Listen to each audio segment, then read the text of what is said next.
एक गरीब आदमी बद्दू रात के वक्त वो कहीं बेचारा सुबह से चला था, मदीने पहुंचते उसे रात हो गई।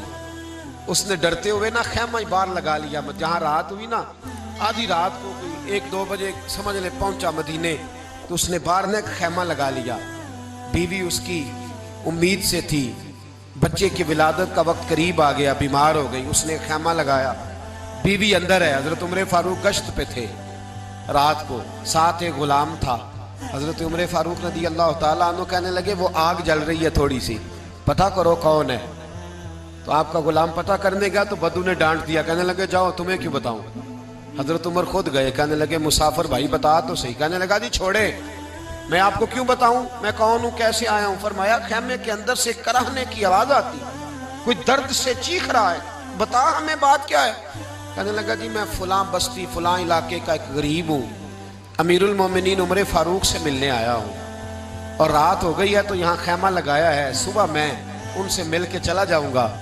तो रात को तकलीफ देना पसंद नहीं किया, तो मेरी बीवी उम्मीद से थी, अब बच्चे की विलादत का वक्त करीब है, पास कोई नहीं। हजरत उमर कहने लगे तू ठहर, मैं अभी आया।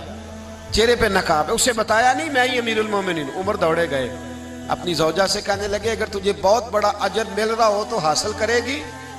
क्या करूंगी। तो कहने लगे चल फिर मेरे साथ, बहुत बड़ा अजर है। एक दोस्त के यहाँ विलादत का वक्त है, जरूरत की चीजें साथ ले लो। उस औरत ने थोड़े दाने ले लिए, घी ले लिया। हजरत उमर से कहने लगी लकड़ियां इकट्ठी कर ले। अमीरुल मोमिनीन, काउंसलर की बात नहीं बता रहा आपको, मैं आपको एमपीए की बात नहीं बता रहा, एमएनए की बात नहीं बता रहा, जो 10 गांव को मिला के चेयरमैन बना उसकी बात नहीं बता रहा, उसकी बात बता रहा हूं जो 22 लाख मुरब्बा मील का हुक्मरान है। उसकी बात बता रहा हूं जो गली से गुजरे तो शैतान रास्ता ही बदल जाता है। उसकी बात बता रहा हूं जिसके बारे में मेरे मुस्तफा करीम सल्लल्लाहु ताला अलैहि वसल्लम ने फरमाया मेरा उम्र तो वो है कि 950 साल हजरत जिब्रील भी इसकी शान बयान करें तो अजमत खत्म नहीं होती। इतना बड़ा शख्स। हजरत उमर ने लकड़ियां इकट्ठी की, ईंटों का रोड़े लेके चूल्हा बनाया, पहुंच गए। आपकी जौजा कहने लगी ये थोड़े दाने डालने, घी डालने और एक लकड़ी लेके इसको हिलाएं, तैयार करें। खुद जौजा अंदर चली गई, हजरत उमर बाहर पकाने लगे। वो बद्दू कहते हैं मैं इस तरह का उनके साथ बिहेव करने लगा जैसे वो किसी चौकीदार के साथ नहीं करता। मैंने समझा जी उमर ने चौकीदार रखे आने जाने वाले मेहमानों का। मैं कभी पानी का प्याला मांगता, कभी कोई बात, उमर दौड़े जाते, कभी पानी लाते। ओ मुसलमानों, ओ मेरे रसूल के गुलाम अजीजो, हजरत उमर फारूक। वो गुलाम कहता है मैं उमर से कहता, मैं कहता गुलाम पानी ला, तो उमर दौड़ के पानी लाते। मैं कहता तुझे घी पकाना भी आता है, पहले भी कभी पकाया है? तो उमर फरमाते कोशिश तो कर रहा हूं। मैं कहता पहले भी कभी तेरी बीवी ने ये काम किया है? तो हजरत उमर कहने लगे मुझे याद नहीं, पूछ के बताऊंगा। कहते हैं क्या रंग था, क्या अंदाज था, क्या मुस्तफा की तरबियत थी, क्या अंदाज हुजूर ने सिखाए गुलामों को। ये किस तरह का अमीर है कि ये हंडिया पका रहा है, फूंके मार रहा है एक गरीब के लिए, देहाती के लिए जिसे जानते भी नहीं। अंदर उस शख्स की बीवी के यहाँ बेटा पैदा हुआ तो हजरत उमर की बीवी अंदर से बोल के कहने लगी अमीरुल मोमिनीन मुबारक हो, आपके दोस्त के यहाँ बेटा पैदा हुआ है। जब कहा ना अमीरुल मोमिनीन मुबारक हो, तो वो शख्स कहता है मेरे हाथ कांपने लगे और मैं इस तरह दौड़ा कि मेरी पगड़ी गिर गई। मैं दौड़ा तो उमर ने बुलाया, कहा किधर जाते हो?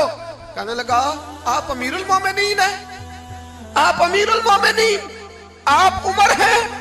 कैसर और किसरा जिसके नाम से कांपे आप वो हैं, जिसे मुस्तफा ने दुआ मांग के अल्लाह से मांगा वो वाले उमर है आप, जिसके लिए अलीउल मुर्तजा फरमाते मैं रोज दुआ करता हूं वो वाले उमर है, जिसके बारे में अबू बकर सिद्दीक ने फरमाया था कि मैं अल्लाह से कहूंगा मौला जो तेरे महबूब की उम्मत के हक में सबसे बेहतर था मैं उसे खलीफा बना के, वो वाले उमर है। उमर अमीरुल मोमिनीन की बीवी वो तो खातून अव्वल होती है, वो तो मलका होती है, और तेरी बीवी दाई बनकर एक गरीब के बच्चे के पास बैठी रही विलादत के वक्त। उमर अमीरुल मोमिनीन होके तेरी दाढ़ी सारी धुएं से भर गई, तो ड्यूटी करता रहा। तो सैयदना उमर रो पड़े और उस बद्दू को सीने से लगा के कहने लगे तुझे पता नहीं तू कहाँ आया है, इस शहर का पता है? उसने कहा हुजूर कहाँ है? फरमाया ये मेरे नबी का मदीना है, ये मुस्तफ़ा का मदीना है।